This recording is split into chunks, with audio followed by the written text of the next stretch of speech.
Okay, share ko lang ng mga sir, no, kung gusto niyo magpalit ng bulb nitong ating corner light na to.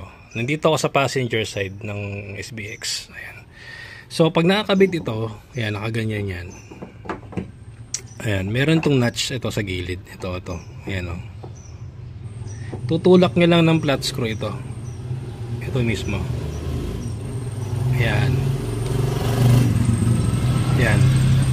Ayan. Ganyan siya. So pag tulak nyo na ganun, huwag yung tutodo ha. Ano lang to, parang retaining clip lang ito. Ayan o, retaining clip. Pag naitulak mo na, guluwag na yan. Tapos dito sa kabila, ito yung, huwag yung pupwerasahin. Plastic to eh. So, dahan-dahan lang. Ayan. So, pagbalik, ganun lang. Ayan, gaganon mo lang. Tapos i-retaining clip mo na ulit. Ayan na, ayan na sa kabit na. Okay, share ko lang para doon sa mga gusto magpalit ng LED niyan. Hindi kayo makasira nito. Ayan, tapos natin palitan ng LED to. Ng ano,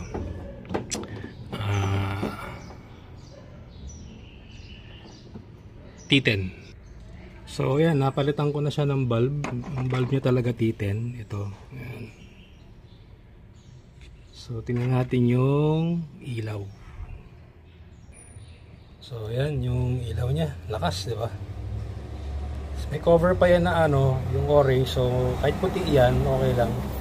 Check natin, tingnan natin kung anong itsura niya pagka nalagyan natin yung cover. So ito naman, yan, dilaw. So dilaw na lang. Yan natin yung cover kung maganda yung pag may cover siya.